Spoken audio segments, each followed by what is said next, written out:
All right, so you're thinking it's a little bright over here and my living room has transformed. Good eye.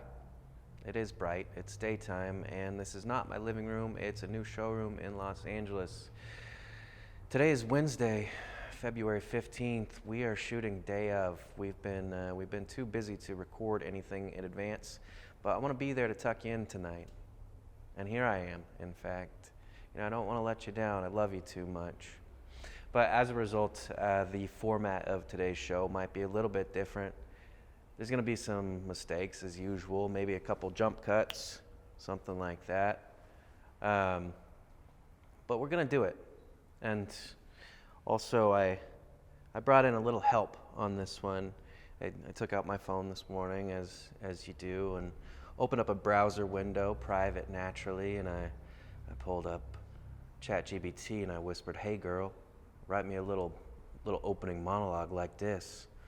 And it thought for a few, and then it got back to me. It goes, "Hey there, all you sweet little tiny baby dreamers out there. How the fuck are you? Welcome to a new episode of the Nnight Show with me, your host, Benjamin Font. This evening, we're going to cuddle up with the conclusion of our three-part series, In Full Bloom, a letter, a love story. It's been a wild ride exploring the complexities of love, relationships, and sexuality. We've seen the various forms that love can take, from its virility and raw energy to its levity and whimsical charm. We've observed moments of lasciviousness and absurdity, moments that challenge our understanding of what is deemed as normal or appropriate in love and desire. And what we've come to realize is these seemingly perverted moments are simply a reflection of the neuroses that exist within each and every one of us. Fuckability is not just a measure of physical attraction, but a reflection of our deepest desires and the things that truly matter to us. Love is a beautiful, messy, and complicated affair. Whether it brings out the best or the worst in us, it's what makes us human. And that's what this series has been all about, exploring the various facets of love and how it shapes our lives. So let's sit back, relax, and bask in the glow of love's absurdities, perversions, and neuroses, and celebrate the fuckability of life. Goddamn. Spot on, ChatGPT. Sing it, girl. That's a lullaby I can get behind, naturally, because essentially I wrote it. It took 45 minutes of feeding it the right prompt and source material and specific terms to use. So really, main point, all you tiny babies and lovers and writers out there, ChatGPT is not coming for your job. Not in the slightest. But in any case, we've spent a lot of time here right now, and I think it's time that we do relax, cuddle up, and settle in for the conclusion of In Full Bloom, a letter, a love story. Welcome to Nnight.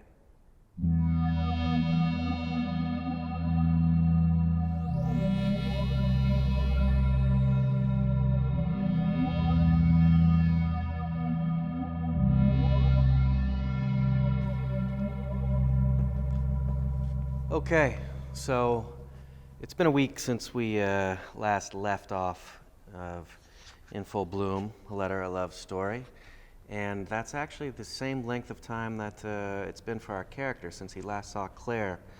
If you need to catch up, go and do that now, and jump your way back in, know what I mean? Thank you. Let's get to it.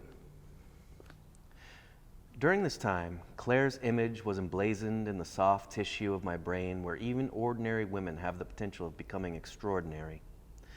Already something of a phenomenon, my impression of Claire was affected exponentially. Her beauty grew quickly and outrageously in my mind, instantly demanding awe of ludicrous proportions. She was a mythical creature, seemingly unattainable, yet somehow soon to be mine. My only satisfaction that week came in knowing that there was an end result in sight, though unbearably far off, and nightly phone calls from Claire, which always began innocently but would inevitably lead to topics of discussion that will not be mentioned, along with heavy breathing. The tension was building in my body, invisibly, ever slowly edging towards an eventual but certain climax. I was counting down the days. She was all I could think of. I went from reading the classics to not reading at all. I went from doing crossword puzzles to staring at several empty squares in a box that meant nothing. I went from showering every morning to not being able to stand the feeling of the water against my skin. Even my clothes seemed to cling against my body, irritating me so much that I had to pull my undershirt away from my chest to avoid being smothered.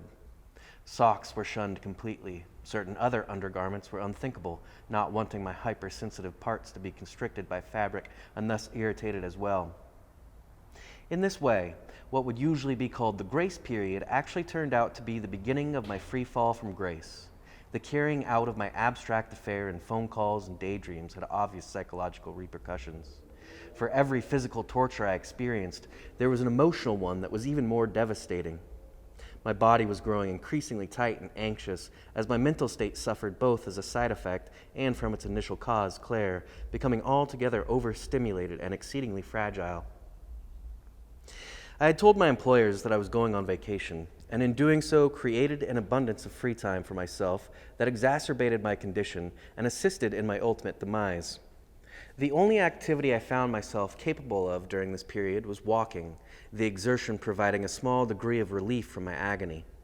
I took long walks through the city and its intermittent parks. I walked somewhat hurriedly, but without any particular destination. I attempted to become engrossed with the immediacies of my surroundings, to no avail. I looked up at the clouds hanging low and gray over the buildings, and you would not believe the things I saw there. Within the grayscale, I could make out the image of an ex-lover's face, turning at its base as if shaking in disapproval. My old lover reprimanding me in the clouds. I saw the billowing hood of the female anatomy, looking very old and worn, with a particularly dark patch of cloud sagging beneath it. I saw, too, a child's head poking out from under a thick gray blanket, and the child was visibly sad or afraid, tears forming in its dirty cotton-like eyes. I saw other things as well, which disturbed me in hindsight, though at the time they did not alarm me. At most, the cloud objects served as a momentary distraction and were vaguely confusing. My pace would remain quick and my destination unknown or non-existent, really. My heartbeat would remain erratic and too strong, and my head a nervous wreck. Occasionally, I would notice that I was thirsty. Then I would pop into the nearest bar for a drink, 3 glasses of water to hydrate me, and a shot of whiskey to hopefully ease the extreme agitation I was forced to bear at the cause of my unfilled desires. Claire, Claire, Claire, I thought, like the incessant prayer of a devout pilgrim to his God. Alone, the repetitive nature of these thoughts is enough to make a man go crazy. Worse if that thought is of an incomprehensible being. Worse yet if that thought is of a young woman whose looks are astounding and whose sex can be quite nearly seen, smelled, and felt, but without her actually being present and therefore not being able to offer the physical contact that would alleviate the terrible longing she had so inspired. Being stationary for any length of time was more than I could handle. I would gulp down my drinks and run out of the bar, back into the bright gray city which seemed a hallucination. Everything blurry, colors muted. I would continue walking. My gait was automatic, my legs absently propelling my body along sidewalks and footpaths. I was being mechanically carried from one odd place to another, like a lunatic or a ghost, my spirit no more at ease than those of the dissolute creatures just mentioned, my brain just as befuddled. The only effective method of reprieve was to sit myself down once my dogs got to barking and have a cigarette. The smell and taste of the smoke was awful. The nicotine was nauseating. I would become excessively dizzy. The back of my skull pounded with exhaustion and foreign substance, causing me to unintentionally rock to and fro, swaying gently like a drunk. But the physical ailment was welcome to my delirium. I was able to concentrate solely on the sickness, which was tangible and therefore not so terrible. I know this was an irrational way to behave. I'm by no means proud of it, nor would I ever condone that sort of thing in others, not even for entertainment purposes. However, I must admit that as I write this, the pity and disgust I feel for myself still cannot fully outweigh the dormant and inappropriate desire I have to see Claire again. The sick urge is not entirely suppressed. When the week had passed, I believed the nightmare of my mental suffering to be over and composed myself for my scheduled date with Claire. Little did I know then, the nightmare actually continued to inch forward, merely refraining momentarily from the production of its undesirable side effects, and would soon reach its peak. How exactly this came to be, I will now explain to you, Mr. Bloom, bringing to light my reasoning for the use of such terms as inappropriate and legal restrictions. Over the phone, it had been decided that we would meet just after 5 p.m. at a bench along the west bank of the river that cuts the city in two. A few blocks south of the main bridge was our chosen bench, noteworthy for its proximity to the dream tree, which is a moderately sized tree from whose branches hang young folks' dreams written on tiny slips of paper and attached by strings. Incidentally, the location put us almost directly in the center of the city and therefore in a beneficial position for us to head into any of the city's districts, as our plans detailed nothing further than the meeting itself. Claire arrived at the bench before me. Though approaching from behind, I could tell it was her sitting there just by the color of her hair, the way it hung and caught the fading light, and the slightness of her well-outfitted shoulders, all the same as I had first seen them in the theater, only more so. As I crossed the soft grass of the park towards the bench, and Claire on that bench, an uncomfortable and familiar pang of lust arose in me, and I squashed it immediately. It was not that I was anticipating so much the physical act of making love to her, though it was something I'd given a lot of thought to, as much as it was the prospect of conquering the idea of her. As I've already made clear, since our first meeting only a week before, she had grown considerably in my mind and become something of a surreal entity, her figure single-handedly representing all that a man could possibly desire. And now there she was, Claire, in the flesh. I circled the bench widely enough so as to not come upon her as a surprise as a predator would his prey. When she saw me, she smiled and stood up. I took the sight of her in and instantly found it to be a perfect match with that I had stored in my brain. Amazing. I did not hesitate to go in at once for a kiss, wrapping my arm around the very small of her back and respectfully, delicately, pressing my lips against hers, which were soft and inviting, opening on contact. This lasted several beats. We were both smiling when we pulled away. Then I greeted her properly in the tradition of the Chinese. "Have you eaten yet?" She informed me that she had not yet eaten. I offered a solution to this, a little restaurant I knew of in the northeast of the city called Tuk Tuk. It was a modern place with good Thai food, presented decorously in the dim warmth of candlelight. It was pretty nice, I told her. She took me at my word. We hailed a cab to get to the restaurant, which turned out to be a painful ordeal. Not that the cab was hard to flag down. We got one easily enough. But it was the close quarters of the back seat and the swiftness of the car. It was overwhelming. Out the window we watched the darkening city, big and sad, fly by from our comfortable perch in the back seat, and our existence seemed to shrink down within the drizzling atmosphere, allowing us the notion of utmost self-importance. At corners, centripetal force brought our tingling bodies closer together. She leaning into me when we turned left, me into her when we turned right. Each time our bodies made contact, it felt as though it were the very first contact, just one man and one woman discovering the pleasure of each other's touch. But we couldn't wait for the corners. We needed more. She began to run her fingers over the back of my hand and up my forearm. I grazed her knee. She touched her fingertip to mine and applied gentle pressure. I touched her cheek. She traced from my fingertip to my palm, stopping there in circular motion. I pushed the stray hair at her temple behind her ear and kissed the uncovered spot. She nestled her head further against my lips, exhaling slowly through her slightly parted mouth. The thought of prolonging the sick ecstasy of the consummation of our new togetherness until after dinner proved to be too much. Our casual, and I thought discreet, playfulness was maddening. I would have gone insane had each arousing touch from her not provided also a small amount of relief, as if releasing a tiny bit of pressure from my heart valve to ensure that it not grow too large and result in explosion. Then again, the pressure building was far greater than that escaping, which meant that an eventual explosion would have been imminent, probably under the table at dinner had we ever made it there. Luckily, or so I thought then, she suggested we skip dinner.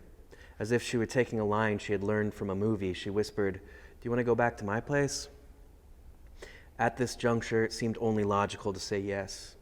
I took the initiative to get the driver's attention at once. Claire raised her voice to the cabbie to give him the address of our new destination, which, coincidentally, wasn't very far from Tuk Tuk. A few moments later, I watched the restaurant go by out the window as we sped past it. Arriving at Claire's, I can't recall getting out of the cab or who paid the fare, though I suspect it was me in mechanical upkeep of appearances. The only thing I recall is standing in front of her house, feeling very disoriented in my surroundings. The house in which Claire lived was large and stately looking, with a short wrought iron fence surrounding an immaculate yard and a stone path leading to the front steps and sizable veranda. It was situated in one of those tree-lined neighborhoods outside of the city center, which inspire thoughts of wealth, good meals, and cozy nights in front of a fire. What the interior of such a house in such a neighborhood might look like, I was previously only able to guess at, seeing in my imagination sleek wooden floors, decorative alcoves, wine cellars, many warm bedrooms, and a large kitchen which served as the common meeting place for the members of the happy and friendly family that surely lived there. It was not the type of house a young woman lived in alone. As we crossed the stone path to the house, Claire must have sensed something of the discomfiture I felt about my expectations of a single-person house being replaced by a much larger one, because she made a comment then that both cleared up the present question about her living situation while simultaneously creating a new, much darker question. Again, as though she were repeating lines she had heard in a movie, though it struck me that we might not be thinking of the same movie, she said, "Don't worry, my parents aren't home." With her tiny hand in mine, leading me up the front steps now and already beginning to unlock the door, I made a mental excuse for this unexpected development. An early spring break, I thought. She was still in college and her school was simply on a different schedule than others, which I knew would not be getting out for another 2 weeks. She had just come home for a little visit, that's all. But then how had I not learned this already? What did I really know about Claire? Of course, my body was still bent on carrying out the activities which were now so close to happening. I was willing to believe in the thin excuse I had made for Claire. She pulled me by the hand inside. "I know these interjections must be tiring you, Mr. Bloom, especially since you have, no doubt, taken a great interest in the narrative at hand, so I'll make this quick. I cannot stress enough to you that up until this point, and for a few more minutes yet, I was completely unaware of the gravity of my situation and the heavy consequences of my desire for Claire. And I would like to bring to your attention, rather remind you, that my only physical interaction with young Claire has been restricted to innocent hand-holding, some minor petting of the non-private parts, and a somewhat brief kiss in which neither tongue penetrated fully the other party's mouth. None of which, to my knowledge, would generally constitute a sexual crime, and they certainly don't when considering the given circumstances.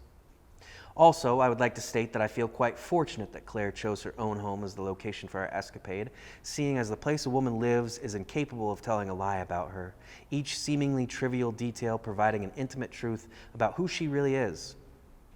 Had a different locale been chosen, a crime likely would have been committed that day.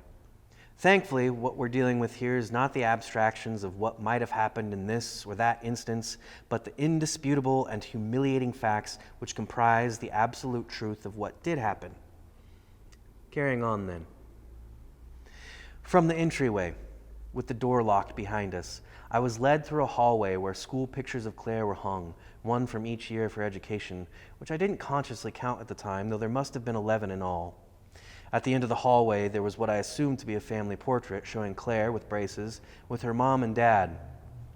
I was curious to ask her why her sister was not in the picture, but Claire interrupted me before I could begin. She made a sound of disgust, then said, "Ignore the pictures, please.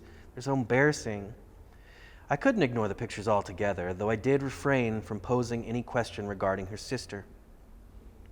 Before reaching what looked to be the kitchen, we climbed the stairs, which shot quickly upward from the hallway to the left.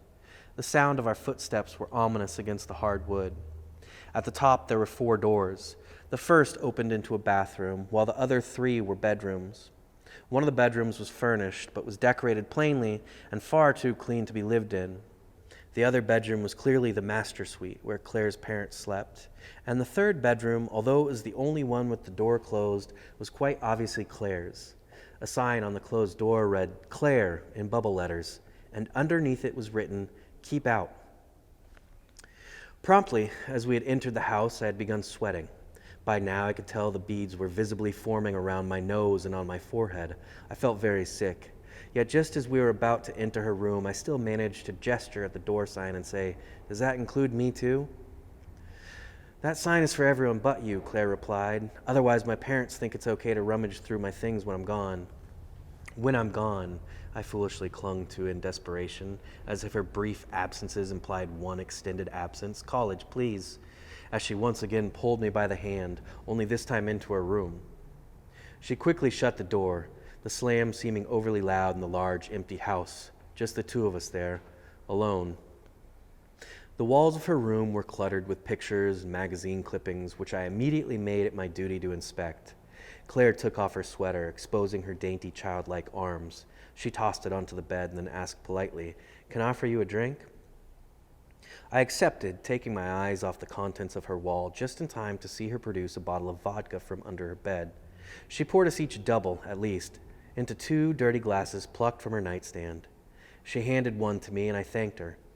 She sat down on the bed, kicking off her shoes and bringing her legs into a pretzel beneath her, then downed her drink and refilled the glass, shuddering. I took a sip of my vodka, exhaling slowly through my mouth, and recommenced looking at the various bric-a-brac and keepsakes around her room and the countless pictures hung on the walls. I noticed there was a quote written on the vanity mirror in flowery script with a dry erase marker, though I can't recall what the quote was. There were too many other things to look at.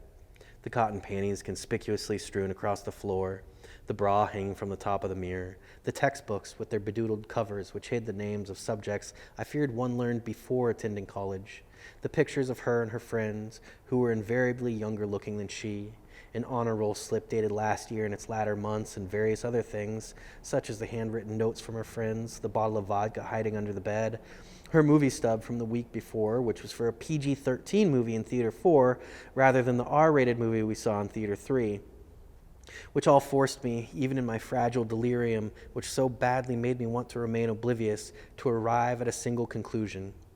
Claire was not the young woman I had supposed, but was just a girl no older than 17, and, judging by the falsified movie stub and the cancer sign, a crab, drawn in one corner of the vanity, would not yet be turning 17 until the beginning of summer. A wave of crushing panic came over me all at once as I recalled our phone conversations, the kiss in the park, the cab ride to the house.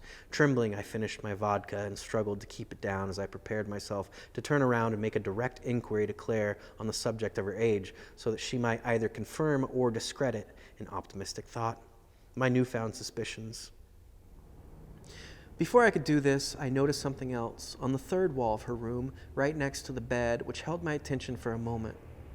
Right next to the bed, as I say, there hung a picture cut out of a magazine that was much like many other pictures on the wall, only this particular picture was of you, Mr. Bloom. You were partially reclined on a couch with your shirt unbuttoned too far, holding that characteristic half-smile of yours, which is so terribly smug. I could not help but see the helpless irony of you being present like an atrocious fly on the wall for my devastating discovery of Claire's age. My eyes began to burn with tears of defeat, you could say, and out of my mouth came an exasperated, "Claire." Slowly, I turned around to follow up on my inquisition. Although my vision was increasingly blurred, I found that Claire had at some point gotten up from the bed and was standing directly behind me. Startled as I was, her glowing features, skewed by the tears in my eyes, appeared ghastly. I could make out a basic change in her countenance, which I interpreted then as anger or fear, or a generally upsetting combination thereof. That was the logical result of me standing directly beside your picture, Mr. Bloom, and Claire recognizing me as a fraud. As I recall the image of her now, with the dry eyes of hindsight, I can see clearly that her appearance was merely that of a slightly intoxicated young girl, a virgin, determined to become a woman at the hands of yours truly, a bizarre and unwitting crook. Her shoulder was exposed, that cool vanilla showing a strawberry heat rash from booze and nervousness. It's shameful to remember such things, but there they are. Her precocious development, like my transition from good-hearted nobody to lascivious identity thief, my apologies to you, acting superbly in feigned earnestness. Yes, in that way she was, for a short while, as much a woman to me as I must have been you to her. What atrocities are capable of spawning from simple miscommunication? And why must we allow them to go on for so long? I imagine that any plausible answer could be nothing more than despicable. It can only be my hope that after I left that evening, Claire, puzzled and hurt, dwelled upon the very picture of you that had incited me to tears, and came to understand that you were not one and the same man as he who stood in her room only hours or minutes or seconds before. How terrifying for her if this was the case, yet how relieving too, to have not made her very first carnal mistake under the especially unfortunate conditions of deception. But I cannot be sure what happened in Claire's room after I left, or if she ever came to that realization, as one can never be quite sure of anything that goes on in their absence. As I stated previously, when I turned around to find Claire standing directly behind me, I was under the assumption that my cover was blown. Whether or not she knew that the cover of her age was blown as well, or was even aware that I had believed her to be quite a few older than she was, I do not know. The situation, however, was in my opinion clearly in danger of becoming hostile, and thus I refused to waste any further time in asking questions to which the answers were obvious if I were willing to acknowledge them. Above all else, though, I wanted to get out of there before Claire could acknowledge the implications of the discrepancies between the photo of you and the man in front of her who vaguely looked like you, from a certain angle, just a single feature, or whatever it may have been. Surely the reality of those implications would have induced screaming on her behalf, and it would have been unnecessary for me to be present for such a show of outrage when the reaction within myself was already much, much worse. I excused myself to the restroom, touching Claire one last time, not on the cheek as a lover, but tenderly on the shoulder as a teacher steering his pupil in the right direction, regretfully away from me. As I closed the door to the bedroom, leaving Claire forever behind me, I failed averting my then bright red eyes from the sign hanging mockingly on the backside of her door. "Claire," it wailed, "keep out, you sick bastard, keep out." It is possible that I had already begun to romanticize myself as a criminal, for the stealth with which I moved down the stairs and out of the house then was insurmountable. Once outside of her home, I strided across the stone path and hopped the short wrought iron fence onto the sidewalk in one leap. Not skipping a beat, my stride merged into a dead sprint upon landing, and I stole out of the neighborhood without once looking back or stopping. The following events remain in a haze. The only thing I can say with any certainty is that I arrived back at my apartment after dark, drenched in sweat and panic-stricken. My consciousness was wavering on the fringe of a blackout as I was suffering from an acute physical and mental illness that could not be cured with good, old-fashioned rest or with several whiskey sodas at my local haunt. Everything proved to be ineffective, not only in regards to offering a cure or at least some relief from my tremendous pain, but also in grounding me even in the slightest to allow me enough logic to make sound decisions.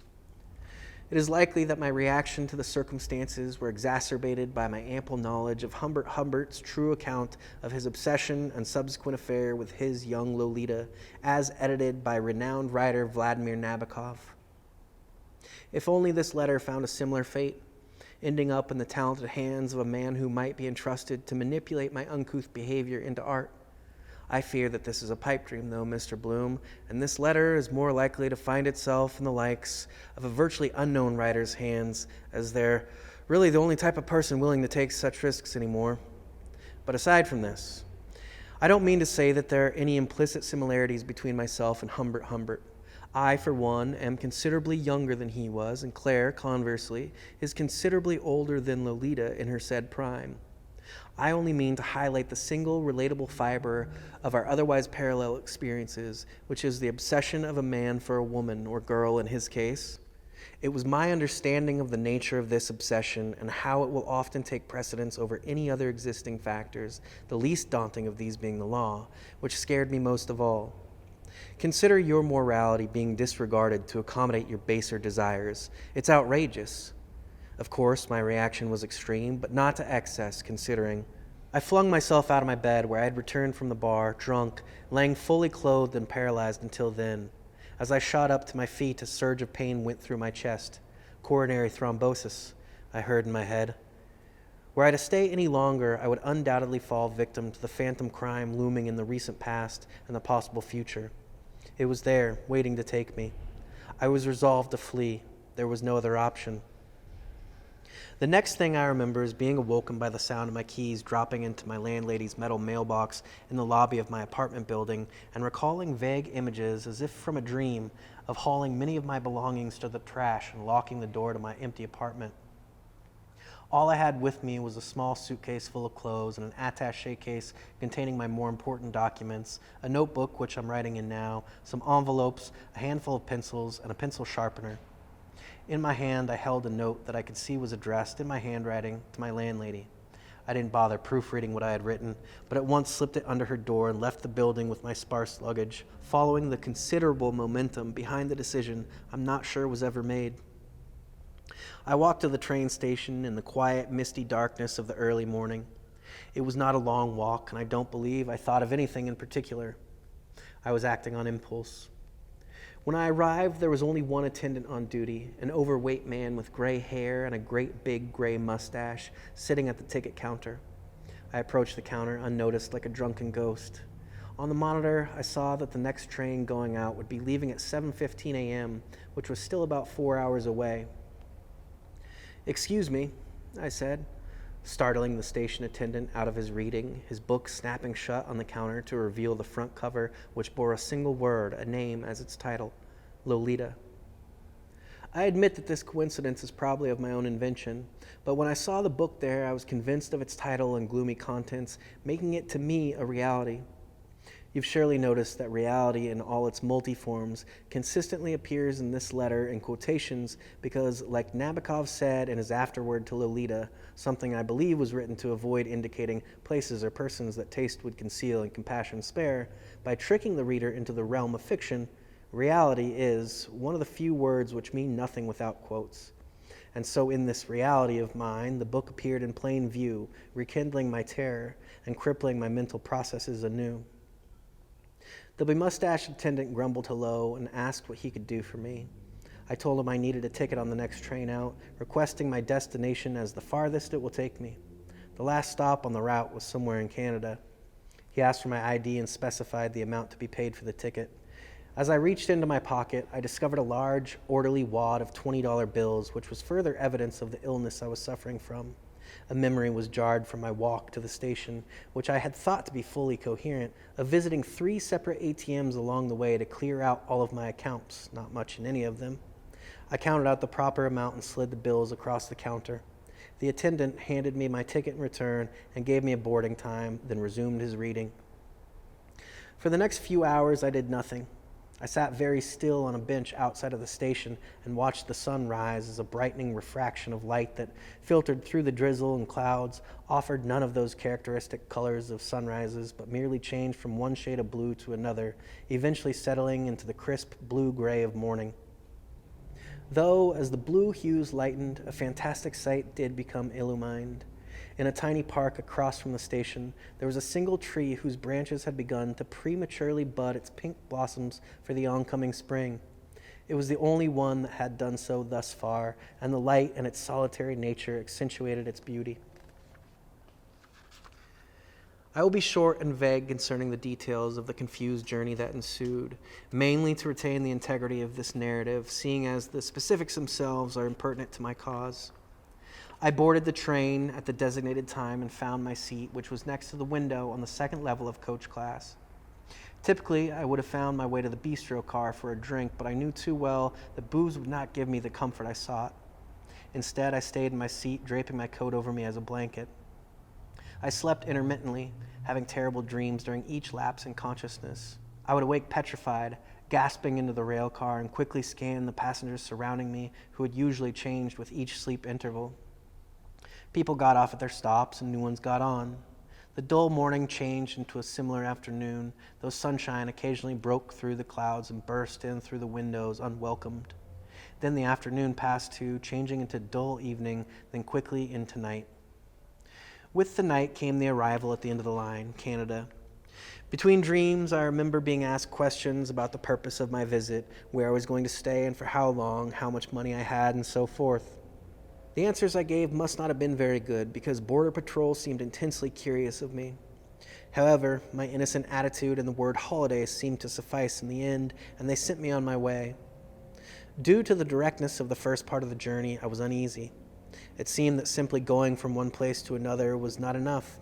I had showed my ID to purchase the ticket. It would not be difficult to track me should anyone be attempting to do so. I decided to continue moving. From there, I traveled by various means, bus, cab, foot, hitchhiking, for a total of 3 days and 3 nights, each step, I thought, convoluting my passage and therefore not quite making it impossible, but surely decreasing the likelihood of my whereabouts being discovered. I'll not describe my current lodgings any further than saying they're cheap and plain. It was enough to have made earlier mention of the bee. As for why I chose these particular lodgings, I will only say that as the distance between myself and alluring Claire increased, I felt my senses begin to realign with my body and was able to see my situation with growing clarity and objectivity. And at a certain point along the journey, I announced to myself, I've gone far enough. This will do. And as I said this, I noticed my present lodgings advertising a vacancy across the street. I did not deliberate over the decision, I simply made it. To arrive at my present location is to arrive also at the conclusion to write this letter to you, Mr. Bloom, and consequently, the main purpose herein. It's possible that you are wondering what this purpose might be, though it's my guess that you've not failed to notice the hints I provided for you and have thereby foreseen my purpose in writing you, in which case good. And there's not even a slim chance that you fail to comprehend the repercussions of your indirect involvement in all of this, so you know already that to ignore this letter is to succumb to your own demise. Please, do not interpret what I say as a threat to your well-being. It is, in fact, the complete opposite. It's an offering of redemption.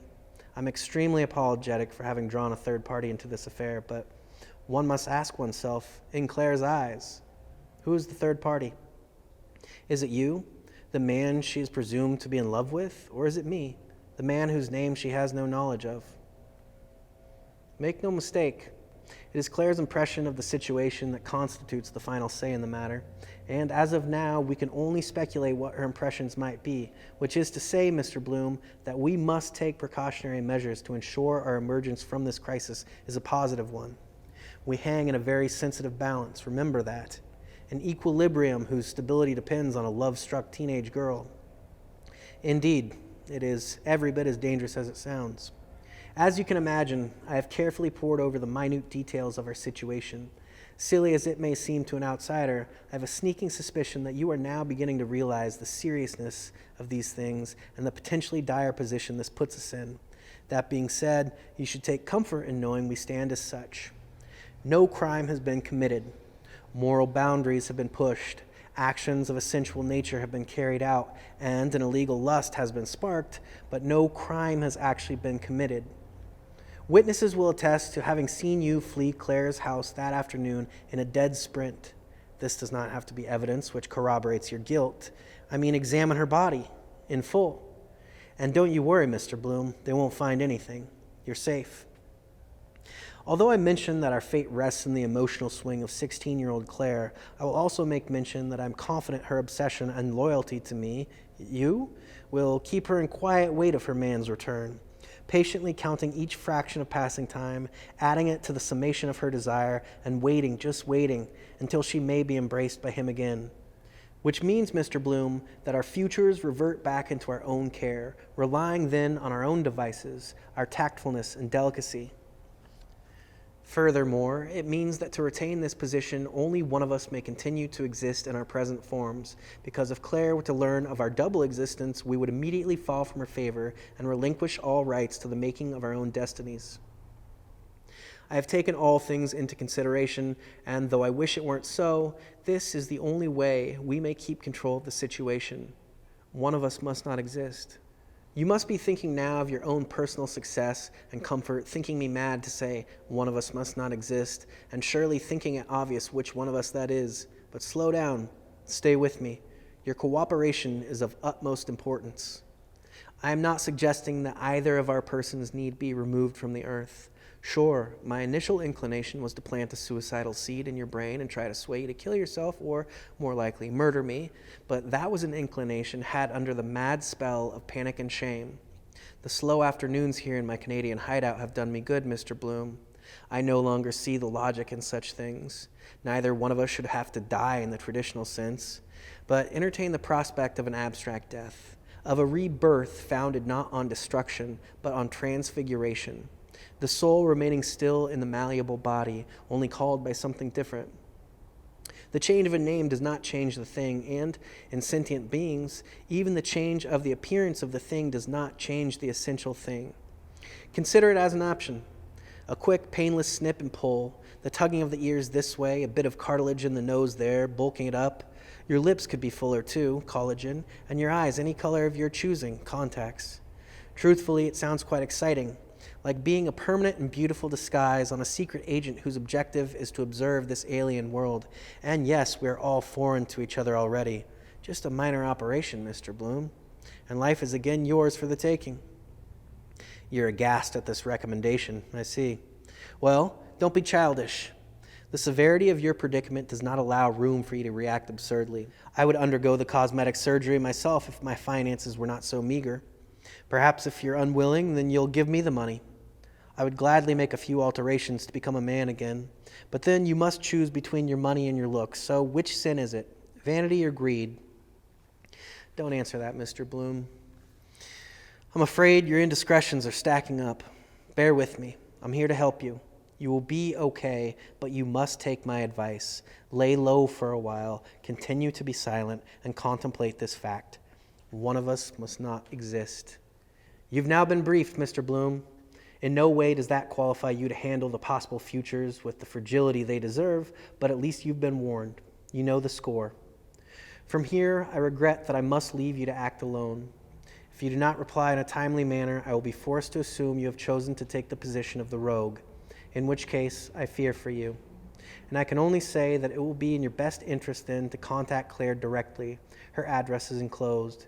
But I urge you, Mr. Bloom, I beg of you, please, do not do so until her 18th birthday has passed, as you and you alone will be held accountable for your actions. She will be waiting for you. Maybe she won't be wearing the identifiable red hat, but you will know her regardless, and she will be waiting for you. I can assure you of that. All that need be done to make her yours is to whisper her name, that soft sound, that sublime note, that mesmerizing Claire. Wow. That took us in an unexpected direction, you know? But I'm not mad about it. I'm not mad. Let's sit on this one for a bit, and we can discuss what it all means. Or shoot me an email. I don't know. That was quite a bit. Thanks for joining me on that journey. It was a fun one. And next week, I think we're gonna revisit something a bit shorter again. Keep it light, keep it fun, because that's what life's all about. Enjoying ourselves and being good to one another. So, until next week, I hope you all take care of yourselves and each other, and I hope you enjoy. Sweet dreams, everyone. I love you. Night night.